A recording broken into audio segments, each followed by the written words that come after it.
ఈ దేశ నిర్మాణం చేసినటువంటి క్రైస్తవ సమాజం, ఈ దేశ నిర్మాణం చేసినటువంటి క్రైస్తవ సమాజం కలలుగన్నటువంటి రాజ్యం స్క్రీన్ మీద మీకు కనిపిస్తా ఉంది.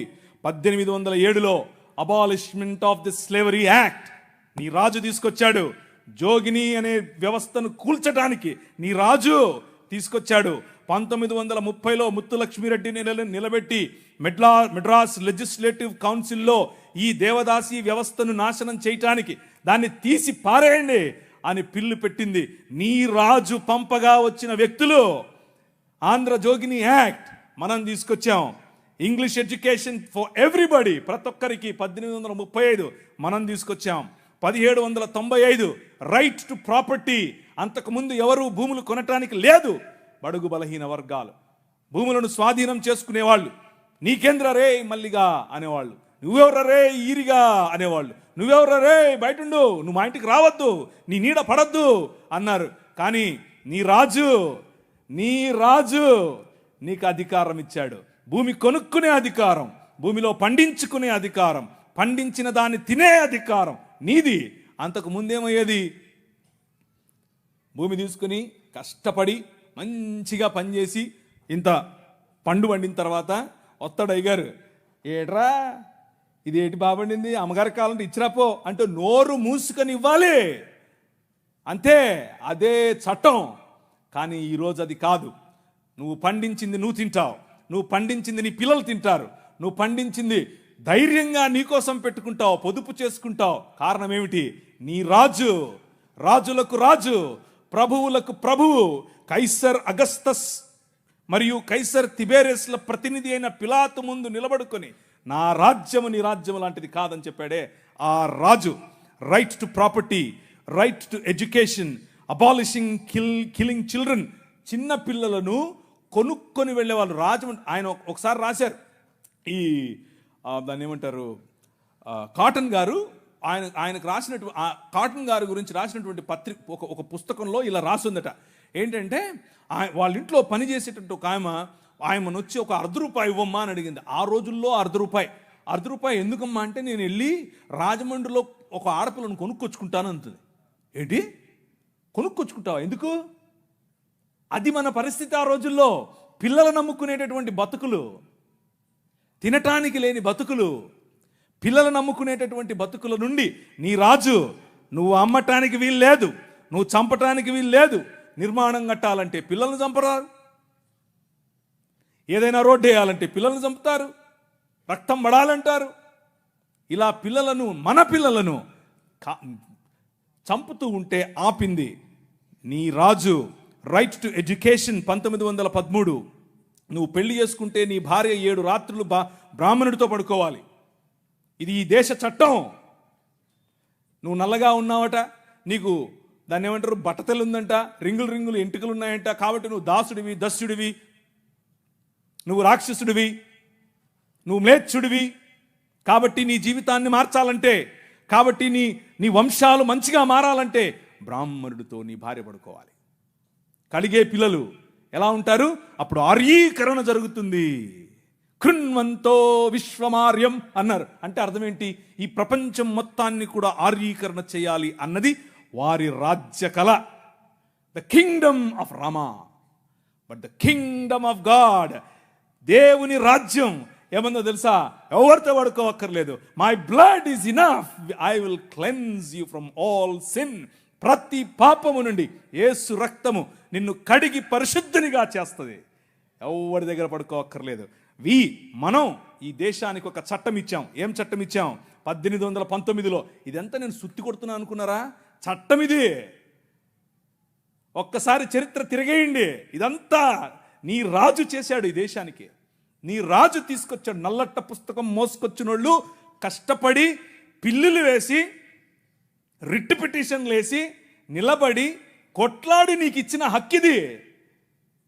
That is the kingdom of God. No discrimination, right to sit, abolishing child marriages. ఇలా చెప్పుకుంటూ పోతే ఎన్ని చట్టాలు చేసాం మనం. రైలు మనది, పోస్ట్ ఆఫీస్ మనది, IAS తెచ్చింది మనం, IPS తెచ్చింది మనం. తెలుగు భాషను మ్లేచ్ఛ భాష అన్నారు. అరే ఏం భాష మాట్లాడుతున్నాడు మ్లేచ్ఛుడా అంటే తెలుగు భాషలో డిక్షనరీ, మొట్టమొదటి డిక్షనరీ మంది. మీ నాయన రాజు, ద కింగ్, మనం ఇచ్చాం. CP brown, he was a machinery. ఆయన కలెక్టర్ మాత్రమే కాదు, మిషనరీ. తెలుగు భాష గద్య భాగంలో మొట్టమొదటి పేపర్ మనది. తెలుగు భాష గద్య భాగంలో మొట్టమొదటి పుస్తకం మనది. వీళ్ళకు వాళ్ళ సొంత రామాయణం, మహాభారతాలు కూడా ట్రాన్స్లేట్ చేసుకునే దిక్కు లేదు. అది చేసింది మనమే. నిజం చెప్తున్నాను, నేను అబద్ధం చెప్పట్లేదు. మొట్టమొదటి ట్రాన్స్లేషన్స్ చేసింది కూడా మనమే. వాళ్ళు అది కూడా చేయరు. ఎందుకంటే విద్య పంచకూడదు. వాళ్ళ రాజ్యంలో విద్య పంచకూడదు. మన రాజ్యం అందరికీ విద్య. ప్రతి ఒక్కరూ చదవాలి. ఎందుకు? ఇదిగో నల్లట్ట పుస్తకం కూడా చదవాలి. అర్థమవుతుందా? నల్లట్ట పుస్తకం చదివితే దిమాగ్ ఖరాబ్ అవుతుంది, దిమాగ్ ఫిరాయిస్తుంది. మనిషి వెంటనే మనిషి అవుతాడు. ఈ రాజ్యం మనుషుల కోసం రాజ్యం. ఆ రాజ్యం తలకాయలో నుంచి వచ్చిన వాళ్ళకి మాత్రమే రాజ్యం, భుజాల్లో నుంచి వచ్చిన వాళ్ళకే రాజ్యం. ఈ రాజ్యం అందరి రాజ్యం, అందరికీ సుభిక్షత, అందరికీ పట్టభద్రత్వం. అలెగ్జాండర్ డఫ్ అనే ఒక ఆయన ఎంతమంది ఉన్నారు ఈ పేరు? ఒకరు, ఇద్దరు, ముగ్గురు, ఒక 10-15 ఉన్నాయి. మిగిలిన వాళ్ళు ఒక చెంచా నీళ్లు తీసుకొని దూకండి. అలెగ్జాండర్ అంటే పొరపాటున మీరు ఆ గ్రీకు ఒక ఆయన వచ్చాడు గుర్రం వేసుకొని, ఆయన అనుకుంటారు, కాదు, ఈయన వేరే. అలెగ్జాండర్ డఫ్. ఈయన రవి అస్తమించని బ్రిటిష్ సామ్రాజ్యం పైన ఇన్ఫ్లుయెన్స్ తీసుకొచ్చాడు. ఏం ఇన్ఫ్లుయెన్స్ తెలుసా? నా పిల్లలు చదవాలి, మా భారతీయ పిల్లలు చదువుకోవాలి. వీళ్ళు అన్నారు, ఎందుకు, మాకు అవసరం లేదు, మీ పాశ్చాత్య విద్యతో మేమేం చేస్తాం, మేము మంత్రాలు చదువుతాం. ఆయన అన్నాడు, మంత్రాలకు చింతకాయలు నైరాల్తా హై. అలెగ్జాండర్ డఫ్, నో, చదవాలి, మన పిల్లలు చదవాలి, ఆంగ్ల భాషలో చదవాలి, ప్రతి భాషలో చదవాలి, తెలుగులో చదవాలి, తమిళంలో చదవాలి, బెంగాలీ కావాలి, పుస్తకాల తర్వాత పుస్తకాలు, పుస్తకాల తర్వాత. ఈ అలెగ్జాండర్ డఫ్ యొక్క ఇన్ఫ్లుయెన్స్ కారణం చేత ఈశ్వరచంద్ర విద్యాసాగర్, అలాగే రాజా రామ్మోహన్ రాయ్ ఇలాంటి వాళ్ళు నిలబడి, ఎస్, మా పిల్లలు చదవాలి, మా పిల్లలు కూడా చదవాలి, మంత్రాలకు మేమేం చేసుకోవాలి, అవసరం లేదు, ఎల్లమ్మకు పుల్లమ్మకు పోయి మీరు చదువుకోండి అని యూనివర్సిటీస్ ఒకే సంవత్సరంలో అటువైపు మెడ్రాస్ యూనివర్సిటీ, ఇటువైపు బాంబే యూనివర్సిటీ, ఇటువైపు శ్రీరాంపూర్ యూనివర్సిటీగా ఈరోజు ఏదైతే ఉందో బైబిల్ కాలేజ్ అనుకుంటున్నారో అది ఆ రోజు కల్కట్టా యూనివర్సిటీ. 3 యూనివర్సిటీలు స్థాపించటానికి వెనకుండి పనిచేసింది ఈ అలెగ్జాండర్ డఫ్. ఈయన ప్రభావం, ఈయన ఇన్ఫ్లుయెన్స్ కారణం చేత మెకాలే అనే ఒక వ్యక్తిని ఈ దేశానికి పంపించారు. పోయి చూసి రాపో బాబు, అసలు చదువు అవసరమా లేదా. ఆయన ఇచ్చినటువంటి నివేదిక, ఎస్, అందరూ చదవాలి. ఇంతమంది కూర్చొని ఉన్నారు, బైబిల్ సంకలో పెట్టుకుని ఓ వెళ్ళిపోతున్నారు, బాగుంది. కానీ ఏడి ఒక్క అలెగ్జాండర్ డఫ్? మీ ఊరి ఎమ్మెల్యేని ఇన్ఫ్లుయెన్స్ చేసే దమ్ముందా నీ దగ్గర? మీ ఊరి ఎంపీ దగ్గర నిలబడుకొని మాకు ఇది కావాలి అని అడిగే దమ్ముందా నీ దగ్గర? అలెగ్జాండర్ డఫ్ నీకోసం కొన్ని వందల సంవత్సరాల క్రితం నీ పిల్లల కోసం ఆలోచించాడు. ఎలా కట్టాం మీ దేశాన్ని తెలుసా? దూరదృష్టి, దూరంచే యుద్ధవాసనను పసిగట్టడం. యోబు గ్రంథంలో రాసినట్టు, గుర్రమును చూచితివా, అది వాడి రౌతును తిరస్కరిస్తుంది, తలతలలాడు ఈటెలను మెలమెలలాడు ఆ బల్లెములను చూసినప్పుడు రా రా అని ఉద్దండ కోపముతో మిడతల వలె గంతులేసి ముందుకెళ్తుంది. యుద్ధం అంటే దానికి అంత ఇష్టం. ఏది, ఎక్కడున్నారు అలెగ్జాండర్ డఫ్లు? రైజ్ అప్, ఇంతవరకు పాట పాడారు, లే నిలబడు, లే నిలబడు. ఎప్పుడు నిలబడతావు ఇంక నువ్వు? నీ చరిత్ర. డాక్టర్ బాబాసాహెబ్ భీమ్రావ్ అంబేద్కర్ గారి మాట అన్నారు. ఆయన కూడా ఒక చోట నేర్చుకున్నదే, మనమే నేర్పాం. The king of this world నేర్పాడు. ఏమన్నారు తెలుసా? చరిత్ర, నీ చరిత్ర తెలుసుకోకపోతే నువ్వు చరిత్రలో లేకుండా పోతావు. ఇది నీ చరిత్ర. ఇది నువ్వు ఈ దేశానికి, ఈ దేశ నిర్మాణంలో నువ్వు సాధించినటువంటి చరిత్ర. దారా యాక్ట్ 1879. దారా అంటే డెక్కన్ అగ్రికల్చరల్ రిఫార్మ్స్ యాక్ట్ దాని పేరు. ఆ రోజుల్లో స్వరాజ్యం లోకమానుడు ఉన్నాడు కదా ఆయన అన్నాడు, ఏమన్నాడు, ఆయన ఎందుకు అంతటానికి, ఎవరికి? పేదలు, బడుగు, బలహీన వర్గాలు వెళ్ళి దాన్ని ఏమంటారు, దున్నుకుంటామయ్యా అంటే, సరే దా. అదేదో ఆ రోజుల్లో సినిమా వచ్చింది, సబ్బు పౌడరు చూపించి వాళ్ళ దగ్గర భూములు తీసుకునేవాడు. ఆ టైప్ ఇడు. అలా చేస్తూ ఉంటే క్రైస్తవ మిషనరీలు అప్పుడున్నటువంటి డెక్కన్ ప్రాంతానికి రాజు అయినటువంటి హైదరాబాద్ హయాంలో వాళ్ళ దగ్గరికి వెళ్ళి ఇన్ఫ్లుయెన్స్ చేసి, నో అలా కాదు, అలా ఉండడానికి వీల్లేదు, దే ఆర్ పెసెంట్స్, వాళ్ళకి అంతంత వడ్డీకి రుణాలు ఇస్తే వాళ్ళు ఎట్లా కడతారు, వాళ్ళు ఎలాగూ కట్టలేరు. కాబట్టి డబ్బులేమో ఇచ్చేసి వాళ్ళు కట్టలేని పక్షంలో వాళ్ళ భూములు తీసుకోవటం ఏంటిది? This is not righteousness, this is not right. అది న్యాయం కాదు. ఆయన భుజముల మీద రాజ్యభారముండును. ఆయన భుజములు ఎక్కడ? ఫ్రిడ్జ్లో పెట్టొచ్చుంటాడా? నువ్వే. This is his body. ఇది ఆయన శరీరం, ఆయన భుజములు ఇక్కడే ఉన్నాయి.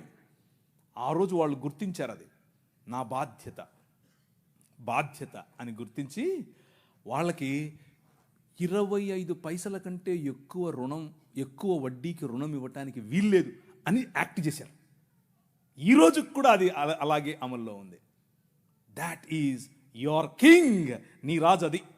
ఈ దేశాన్ని అలా నిర్మించాడు. శామ్ అగింబాటమ్ అనే ఒక ఆయన గ్రీన్ రెవల్యూషన్ ఈ దేశానికి తీసుకొచ్చాడు. ఓ ఆవులు, మేము దాన్ని నిమురుతాం, మేము దాన్ని పూస్తాం, మేము దాన్ని కడుగుతాం అనేవాళ్ళు. కొంతమంది సిమ్ కార్డు బాబాలు ఉన్నారు, ఈ మాటలే అంటుంటారు. వాళ్ళకి చేతకాల ఎట్లా ఆవులు పెంచాలి, ఎట్లా డైరీ ఫామ్ తీసుకురావాలి, ఎట్లా అగ్రికల్చర్ చేయాలి, మేము నిమురుతూ ఉంటాం, మాకు అదే కావాలన్నారు. కానీ ఏం చేయాల, చూస్తూ ఉన్నారు ఊరికే. కానీ శామ్ అగింబాటమ్ చూశాడు, ఊరికి నిమర్లా పనిచేసాడు. ఎందుకో తెలుసా? యువర్ కింగ్, నీ రాజు భావజాలం వేరు. ఊరికే దాన్ని పట్టుకోనేది కాదు ఆయన రాజ్యం. దాని ద్వారా అనేకులకు ఉపాధి, దాని ద్వారా అనేక కుటుంబాలు బాగుపడాలి, అనేక కుటుంబాలు నూతనపరచబడాలి. ఆయన 21వ అధ్యాయం ప్రకటన గ్రంథం 3, 4, 5 వచనాల్లో సింహాసనాసీనుడైన వాడు ఈ విధముగా సెలవిచ్చుచున్నాడు, ఇదిగో నేను సమస్తమును నూతనపరచుచున్నాను. క్రొత్త ఆకాశము క్రొత్త భూమిగా తయారు చేసేటటువంటి, అగ్నిలో పుటము వేసి బయటకు తీసినట్లుగా ఈ ప్రపంచాన్ని పునరుత్థానము చెందించే పనిలో నన్ను వాడుకుంటున్నాడు. That is your king. ఆ రాజు వచ్చాడు, ఆ రాజు పని మొదలెట్టాడు.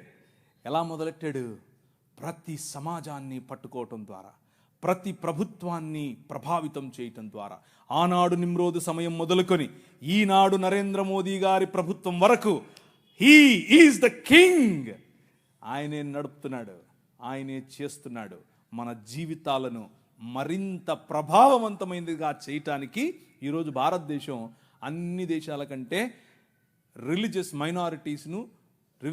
మైనారిటీస్ పైన ఒత్తిడి తీసుకొని రావటంలో, వారిని హింసించడంలో ప్రపంచంలో ర్యాంక్ నంబర్ 1 మనం. నంబర్ 1 ర్యాంక్ మొన్నే వచ్చింది. రిలీజియస్ మైనారిటీస్ అంటే మనలను హింసించటంలో భారతదేశం నంబర్ 1. పాకిస్తాన్ కాదు, ఆఫ్ఘనిస్తాన్ కాదు, సోమాలియా కాదు, ఎవరు కాదు, భారతదేశమే. చచ్చిపోయిన వాళ్ళను కూడా గుంత తవ్వి బయటకు తీస్తున్నారు ఛత్తీస్గఢ్లో. ఎందుకు చేస్తున్నారో తెలుసా? ఇదంతా భయం. ఏంటా భయం? వీళ్ళందరినీ మనుషులు చేస్తున్నారు, వీళ్ళందరూ సమానం అంటున్నారు. మతం మనుష్యత్వం ఎదుట నిలబడలేదు. భయం దానికి. మతానికి నిజమైన మనిషిని చూస్తే భయం. నిజమైన మనుష్యులను తయారు చేసేటటువంటి దేవుని రాజ్యం, నిజమైన మనుష్యత్వాన్ని ఈ ప్రపంచంలో వెలుగుగా ప్రకాశింపచేయటానికి పిలువబడినటువంటి దేవుని రాజ్యం. ఆ రాజ్యం నిలబడాలి, ఆ రాజ్యం పోరాడాలి, ఆ రాజ్యం భయంకరమైనటువంటి ఈ ఒడుదుడుకులలో కూడా నిలబడాలి. అలా నిలబడటానికి మీరు మీ సమాజం, మీ సంఘం పాటు పడాలి. అలా పాటు పడతారని నేను విశ్వసిస్తున్నాను కూడా. ఇకపోతే కొద్ది నిమిషాలు ఒక కంపారిజన్ అనేది ఈ 3 రాజ్యాలకు, ఒకవైపు ముహమ్మద్ గారు నిర్మించిన రాజ్యం, ఒకవైపు సనాతనంగా ఉన్నటువంటి రాజ్యం, ఇంకొక వైపు క్రీస్తు నిర్మిస్తున్న దేవుని రాజ్యం. ఈ 3 రాజ్యాలలో ఉన్నటువంటి కొన్ని విషయాలు, ఎక్కువ చెప్పను, మిగిలిన రాజ్యాలకు ఈ రాజ్యానికి ఉన్నటువంటి తేడా మీ స్క్రీన్ పైన చూస్తున్నట్లుగా, ఆ రాజ్యం ఏ చేతి సహాయం లేకుండా తీయబడినటువంటి రాయి ఇంతింతై మహాపర్వతమై ప్రపంచములో ఉన్న శక్తులను, అంధకార సంబంధమైన దురాత్మ సమూహముల నుండి మనం విడిపించటానికి కొలస్సీలకు రాసిన పత్రిక 1వ అధ్యాయం 18 నుంచి చదువుతూ వెళితే వచ్చే సారాంశం ఇదే. ఆ ప్రభువు భయంకరమైనటువంటి వైలెన్స్కు ప్రతీకగా ఉన్నటువంటి సిలువను హీ ఫ్లిప్డ్ ఇట్. దాని మీద కాలు వేసుకుని కూర్చుని మరణం. అందరూ అనుకున్నారు 3 మేకులు పీక్కోలేడు. 3 మేకులు పీక్కుండేది కాదు, మనుష్య సమాజానికి పట్టినటువంటి పాపం అనే మేకును, ఆ మేకుకున్న ముళ్ళు, మరణం అనే ముళ్ళును విరిచి పారేయటానికి ఆయన సిలువనెక్కాడు. సిలువనెక్కి ప్రపంచాన్ని మార్చటానికి, ప్రపంచములో దేవుని రాజ్య సువార్త ప్రకటించటానికి, ప్రపంచములో the presence of his countenance, దేవుని సన్నిధి మన మధ్యకు తీసుకుని రావటానికి, ఇమ్మానుయేల్ అనేటటువంటి ఎక్స్పీరియన్స్ మనకి ఇవ్వటానికి, ఆయనే స్వయంగా పగటిలో మేఘస్తంభముగా, రాత్రిలో అగ్నిస్తంభముగా, నీళ్ళిచ్చు బండగా ఎలా అయితే ప్రపంచములో ప్రతి సమయములోనూ తన ప్రమేయాన్ని మనుష్యుల మధ్యలో చూపిస్తూ వచ్చాడో, పురాతన కాలము మొదలుకొని శాశ్వత కాలము, ఇప్పుడు భారతదేశంలో, ఇప్పుడు మిగిలిన దేశాల్లో, ఇప్పుడు అమెరికాస్, ఇప్పుడు ద హోల్ వరల్డ్ లో తన ప్రమేయాన్ని చూపిస్తున్నాడు. ఆయన ప్రెజెన్స్, ఆయన ఆలోచనలు చూపిస్తూ ఉన్నటువంటి ఈ దేవుడు మనకివ్వబడినటువంటి పిలుపు ఏమిటి అనంటే ద కాల్ ఆఫ్ అస్. మనకివ్వబడినటువంటి పిలుపు ఏమిటి అనంటే యాక్ట్. మనం న్యాయమును జరిగించాలి, కనికరమును ప్రేమించాలి, అలాగే దీన మనస్సు కలిగి జీవించాలి. ఇదే మనకు పిలుపు. నువ్వు బలులు ఇస్తావా, నువ్వు నీ కొడుకునిస్తావా, నువ్వు నూనె నువ్వు గొర్రెలు ఇస్తావా అని మతం చెప్తూ ఉంటే, మనుష్యుడా అది కాదు నేను అడిగింది. 3 ఏమడిగాను? న్యాయమును జరిగించుటయు, కనికరమును ప్రేమించు. మీకా గ్రంథం నుంచి చెప్తున్నాను. కనికరమును ప్రేమించుటయు, దీన మనస్సు కలిగి నీ దేవుడైన యెహోవా ఎదుట జీవించుటయు. ఇంతే కదా నేను అడుగుతోంది. That is my Kingdom. నా రాజ్యం అదే. ఆ రాజ్యం నీవు స్థాపించాలి. ఆ రాజ్య స్థాపనలో నువ్వు నేను కలిసి పనిచేయాలి. ఈ రాజ్యంలో చిన్నపిల్లలు, ఆడపిల్లల పట్ల మన వైఖరి ఏమిటి అనంటే, ప్రభు అన్నాడు, నీ కనుదృష్టి తప్పుగా ఒక స్త్రీ మీద పడితే కూడా నువ్వు పాపం చేసినట్లే అని అన్నాడు. కానీ ఈ రాజ్యం, ముహమ్మద్ గారు నిర్మించినటువంటి రాజ్యం, ఆ రాజ్యంలో స్క్రీన్ మీద మీకు కనిపిస్తున్నట్లుగా 9 ఏళ్ల బాలికతో 6 ఏళ్ల వయసులో ఆమెను పెళ్లి చేసుకుని 9 ఏళ్ల వయసులో ఆమెతో శయనించినటువంటి రాజ్యం. అలాంటి రాజ్య నిర్మాణం ముహమ్మద్ గారు చేశారు. అది ఎక్కడుంది? సహీహ్ బుఖారీ వాల్యూమ్ నెంబర్ 7 హదీస్ సంఖ్య 51, 58. 4 పెళ్లి చేసుకోను చాలే అని అల్లా చెప్పాడంట ఆయనకి. అది కాదని ఒకేసారి ఆయన 9 మందిని చేసుకున్నాడు పెళ్లి. ఇది ఎక్కడుంది? సహీహ్ బుఖారీ పేజీ నంబర్ 195 హదీస్ సంఖ్య 268, 284. ఇవన్నీ నేను దాన్ని ఏమంటారు, నాకేం ప్రాబ్లం లేదు, లైవ్ వెళ్ళినా ప్రాబ్లం లేదు, ఎక్కడికి వెళ్ళినా ప్రాబ్లం లేదు, నేను పబ్లిక్గా చెప్పాను అందరి ముందు. కానీ మీకు కొంచెం జుగుప్సాకరంగా ఉండొచ్చు మొదటిసారి ఒకవేళ వింటూ ఉంటే. కానీ ఎందుకు ఇది చెప్తున్నాను అనంటే, నీ రాజును తెలుపని తెలియాలంటే పక్కన నలుపు ఉండాలి. అర్థమవుతుందా? మీకు మీ రాజు విలువ తెలియట్లా, ఇంకా మీ రాజు కట్టే రాజ్యం విలువ తెలియట్లా. ఇది చూస్తే తెలుస్తుంది. ఒకరోజు తను పెంచుకున్న కుమారుడి భార్య, ఆవిడ బట్టలు మార్చుకుంటోంది. అల్లా గారు ఒక గాలి పంపారట. ఆ గాలి పంపగానే తెర చిరిగిను, లేదా తెర పైకి లేచెను. తెర పైకి లేస్తే నువ్వు నేనేం చేస్తాం? కళ్ళు మూసుకొని పక్క వస్తాం. అలా రావాలి. మన ప్రభు అది నేర్పాడు. ఆయన అన్నాడు, అబ్బా దేవుడు ఎంత అందం సృష్టించాడు అని చెప్పి బయటికి వెళ్ళి వెళ్ళిపోతున్నాడు. ఈమె పాపం ఉదరాభద్ర మా మామగారు వెళ్ళిపోతున్నారని చెప్పి మంచిగా బట్టలు వేసుకుని వెళ్తూ వాళ్ళ కొడుకు వచ్చాడు. ఏమైంది, మా నాన్న వెళ్ళిపోతున్నాడు, ఏమైంది ఏమో నాకు తెలియదు, అడుగు. ఆయన వెళ్ళి, నాన్నగారు ఏమైంది అని అంటే, ఏం లేదురా, నీ భార్య బాగుంది, నువ్వు వదిలేసి నేను చేసుకుంటా అన్నాడు.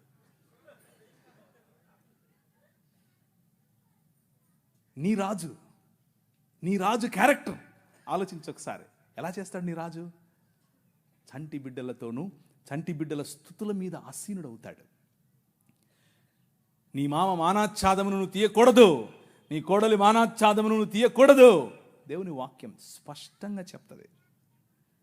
వీరు నిర్మించే రాజ్యానికి, నీ రాజు నిర్మించే రాజ్యానికి ఉన్న తేడా అది. ఇవన్నీ చూపించి సనాతనం చున్నలు చూశారా మా దగ్గర ఇలాంటివి ఇలాంటి చెప్తుంటారు. ఓ మాకు తెలియదులే అని. అది కూడా చూద్దాం అన్నాను ఒకరోజు నేను. మొన్న ఒక ఆమె వచ్చింది, తెల్ల జుట్టేసుకుని, ఆమె అంతా ఆస్ట్రేలియన్ లాగా ఉంది. నేను ఆమె ఆస్ట్రేలియన్ అనుకున్నాను.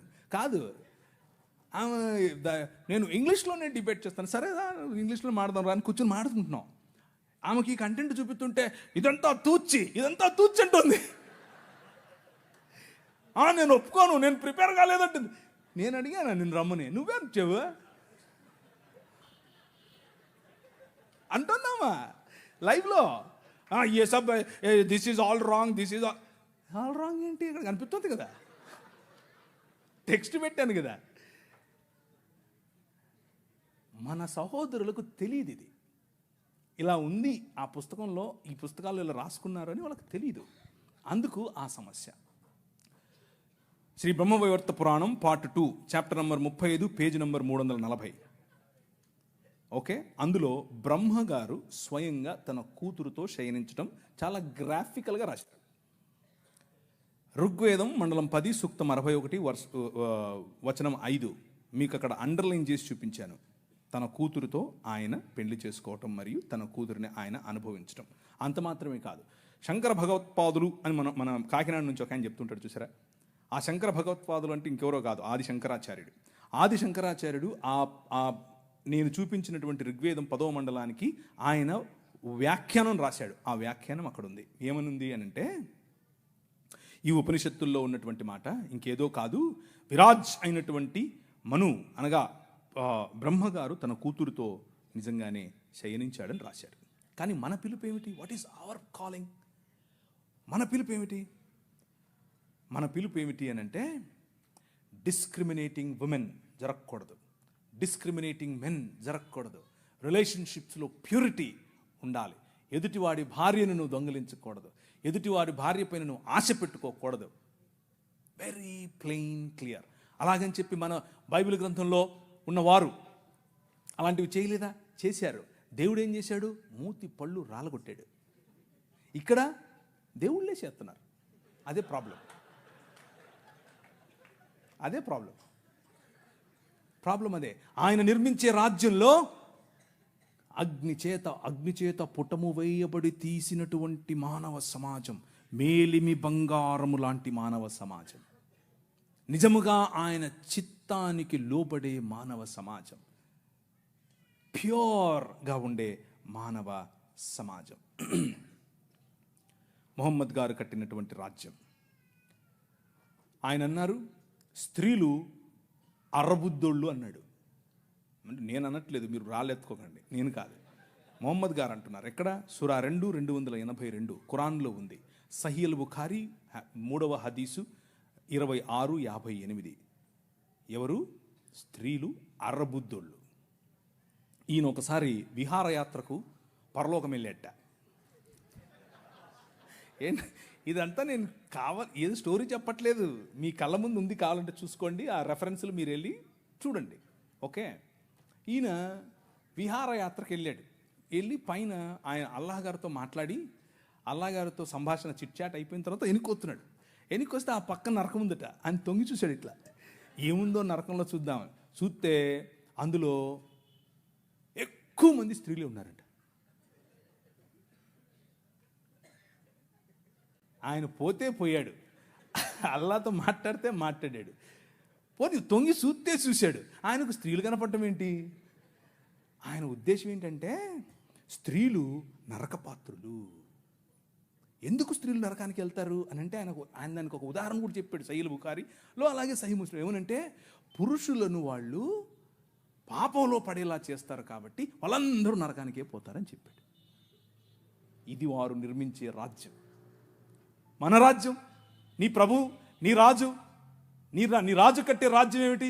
ఆయన దగ్గరికి ఒక ఆమె పడుపు వృత్తి, ఒళ్ళమ్ముకునే ఆమె వచ్చి జటామాంసి అత్తరుబుడ్డి తీసుకుని వచ్చి పగులు కొట్టి తన కాళ్ళ మీద పోసి తన తల వెంట్రుకలతో తుడుస్తూ ఉంటే అమ్మా అని పిలిచాడు. అర్థమవుతుందా? పాపంలో పట్టబడిన స్త్రీని ఈడ్చుకుని వచ్చి కొట్టండి అంటే, ఒరేయ్ మీలో తప్పు చేయనుడు ఫస్ట్ ఏంటి రా అన్నాడు. ఎక్కడికక్కడ వెళ్ళిపోయారు అందరూ. అమ్మా నేను ఏం చేయను, వెళ్ళిపో అన్నాడు. ఈ రాజు పైకి వెళ్ళి తొంగి చూసేది కాదు, అక్కడి నుంచి వచ్చాడు. ఆయనకు తొంగి చూడాల్సిన పని లేదు, అక్కడి నుంచే వచ్చాడు. అక్కడి నుంచి వచ్చి ఎక్కడికి వెళ్ళాడు తెలుసా? ఒక్క స్త్రీ బావి దగ్గరికి వస్తుంది, నీళ్లు పట్టుకుంటుంది. ఈ రాజు, జగములనేలే రాజు, తన చేతి పనులుగా ఉన్నటువంటి భూమి ఆకాశములు, ఆకాశము తన సింహాసనం, భూమి తన పాదపీఠం. కానీ ఈ రాజు బిందెలెట్టుకుని నీళ్ళెట్టుకునే దగ్గరికి వెళ్తాడు. అక్కడ కూర్చొని వెయిట్ చేస్తాడు. ఆమె వస్తే అమ్మా నీళ్ళు ఇస్తావా అంటాడు. Look at the difference between these two kingdoms. ఈ రెండు రాజ్యాలకు ఉన్న తేడా. ఆ వైఖరి స్త్రీల పట్ల, ఈ వైఖరి స్త్రీల పట్ల. నీ రాజు స్త్రీలను గౌరవించే రాజు, నీ రాజు స్త్రీలకు డిగ్నిటీనిచ్చే రాజు. అందుకనే ఈ దేశంలో ఏం జరిగిందో తెలుసా? ఈ దేశంలో ఇంకొక 5 నిమిషాల్లో ఎవడో ఒకడు ఆవులించకపోతే చెప్తాం ఈ కథ. ఈ దేశంలో స్త్రీలు జాకెట్లు వేసుకోకూడదు, అది చట్టం. మొన్న రీసెంట్గా సినిమా కూడా వచ్చింది ఒకటి, అదేదో జరగలేదు అనుకుండేరు, అది జరిగింది. అది ఈ దేశంలో ఉన్న చట్టం. ఎందుకు అనంటే మన దేవుడైనటువంటి బ్రాహ్మణుడు నడుచుకుంటూ వస్తే అది ఆడో మగో తెలియాలి కాబట్టి ఇప్పి చూపించాలి. ఏం లాజిక్ ఇది?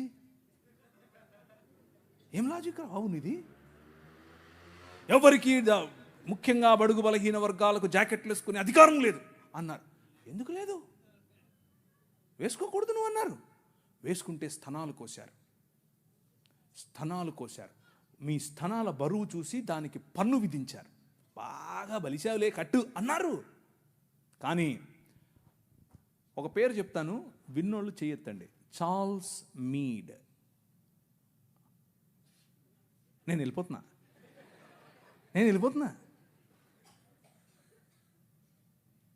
మీరందరూ జాకెట్లు వేసుకోవడానికి కారణం ఆయనే.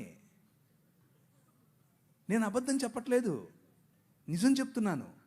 చట్టం చేశాడు. అక్కడ లండన్ హౌస్ ఆఫ్ కామన్స్లోకి వెళ్ళి కొట్లాడాడు. నా భారతీయ స్త్రీలకు గౌరవం కావాలి. తెల్లోడే బయట నుంచి వచ్చాడు. అందుకనే వాళ్ళను గర్వంగా మా తల్లిదండ్రులు అనేది, నేను ఊరికి అన్ను గర్వంగా అనేది. ఎందుకు తెలుసా? మీరు బట్టలు వేసుకోకుండా మమ్మల్ని అనగదొరికితే వాళ్ళు మాకు జాకెట్లు పంచారు. మీరు అన్నం పెట్టండి అయ్యా అనంటే ప్యాడ్ ఇచ్చారు, చచ్చిపోయిన గొడ్డిచ్చారు. వాళ్ళు పనికి భృతి ఇచ్చారు భారతదేశాన్ని నిర్మించటానికి.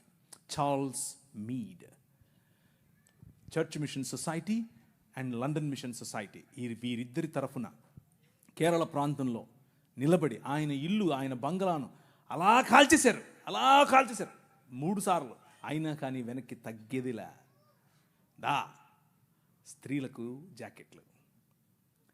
వారిని చూసి నాడార్ సమాజంలో ఉన్న స్త్రీలందరూ జాకెట్లు వేసుకోవడం మొదలు పెడితే, అమ్మా నీకు అంత కొవ్వటే అని పట్టుకుని రోడ్లో వాళ్ళ స్తనాలు కోసి ఊరేగించారు.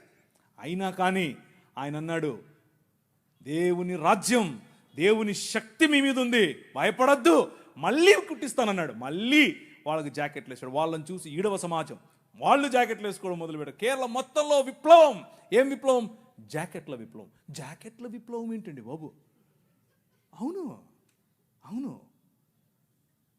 గాస్పెల్, దేవుని రాజ్య సువార్త అని అంటే నువ్వు చచ్చిపోతే పరలోకం పోతావా, నరకం పోతావా, ఈనేసొస్తావా, కూలిపోతావా, ఇక్కడ వరకే కాదు. నీ రాజ్యము వచ్చునుగాక. ఇక్కడ ఇప్పుడు ఈరోజు నువ్వు బ్రతికుండగా దేవుని చిత్తము నీ మధ్య నెరవేరాలి. మా అనుదిన ఆహారము మాకు దయచేయి. ఈ దేశంలో ఆహారము లేక అలమటించే క్రమంలో అన్నం పెట్టింది ఈ సువార్త.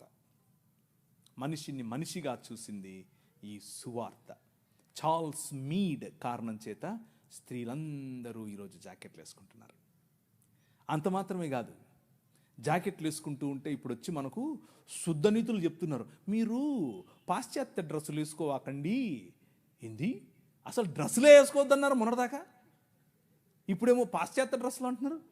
చూసావా, మన రాజ్యం, దేవుడు నిర్మించే రాజ్యం, అది ప్రభావవంతమైన రాజ్యం. శత్రువును కూడా తన భావజాలంలోనికి మర్చుకోగల రాజ్యం. ఒక ఆయన నేను టీవీలో మాడుతూ ఉంటే ఒక ఆయన అన్నాడు, ప్రవీణ్ గారు మీరు మీరు మీరు మత మార్పిడి చేస్తారు. మేము ఎక్కడ మత మార్పిడి చేసామండి బాబు, ఏంటి ఏం లేదండి మీరు అవునా, నీకు ఇట్లా కాదులే, ఇంకొక రకంగా చెప్తా అని చెప్పి, సరే మీ పేరేంటి అంటే చెప్పాడు. ఆయన ఆబ్వియస్గా బ్రాహ్మణుడు, క్షత్రియుడు, వైశ్యుడు కాదు. అంటే ఎవరు, ఇంక మీరు అర్థం చేసుకోండి, శూద్రుడో ఇంకెవరో ఉంటాడు. మీరు స్కూల్కి వెళ్ళారా అని అడిగాను. మీ అమ్మగారు ఏం చేస్తారు అని అడిగాను. మా అమ్మగారు లెక్చరర్ అండి అన్నాడు. ఏ కాలేజీలో అని అడిగాను. చెప్పారు. అయితే మీరు సగం క్రైస్తవులే అన్నాను. అదేంటి అంటే మీ సనాతనంలో మీరు చదువుకోకూడదండి, మీరు కాలేజీకి పోకూడదు, మీ స్త్రీలు అసలు చదువుకోకూడదు, వాళ్ళు చదువు చెప్పడం ఏంటి, చూసారా మా భావజాలంలోకి వచ్చేసారు అన్నాను. అయ్యో నవ్వుతున్నాడు. అయ్యో మీరు ఎట్టి ఏది చెప్పినా నన్ను నువ్వు సగం క్రైస్తవుడు అన్నాను. ఆయనకు మైండ్ బ్లాక్. ఏంటండి చెప్పాను. చూసారా, దేవుని రాజ్యం ఆవగింజంతదే, కానీ అది పెరుగుతుంది, నీకు తెలియకుండానే పెరుగుతుంది, విస్తరిస్తుంది, మహావృక్షం అవుతుంది. మీ అమ్మగారికి చదువు చెప్తుంది. అర్థమైందా? ఎలా కట్టాం, నీ రాజు ఎలా కట్టాడు? స్త్రీలకు చదువు, వాళ్ళు రొట్టెలు ఎత్తాలి, వాళ్ళు అన్నం వండాలి అని మాట్లాడుకుంటూ ఉంటే, వాళ్ళు షెడ్యూల్ వేసుకోవచ్చా వేసుకోకూడదా అంటే మగవాళ్ళు, పురుషులు, మనము స్త్రీలను పురుషులను పక్కపక్కను కూర్చోబెట్టి 200 సంవత్సరాల క్రితమే చదువు చెప్పాం. That is the kingdom of God, దేవుని రాజ్యం. ఆ రాజ్య ప్రభావానికి తట్టుకోలేక, నిజమైన మనుష్యత్వాన్ని చూసి తట్టుకోలేక మతం గిలగిలగిల కొట్టేసుకుంటుంది. అదే జరుగుతుంది ఇప్పుడు. కానీ అలు పెరగకూడదు. మన విలువలు అలు పెరగకూడదు. లే నిలబడు అనే పాట మళ్ళీ మళ్ళీ పాడుకోండి. నిలబడాలి, దేవుని రాజ్యం కోసం నిలబడాలి, నీ రాజు కోసం నిలబడాలి. ఆ రాజు నీ ఊరికి రాజు, ఆ రాజు ఈ దేశానికి రాజు. ఇప్పుడు రాజు ఆయనే, తర్వాత రాజు ఆయనే. అప్పుడెప్పుడో వస్తాడు అనుకుంటారు, ఆయన మన మధ్య ఇక్కడ ఇప్పుడు ఉన్నాడు. ఒకరోజు తెర చినుగుతుంది.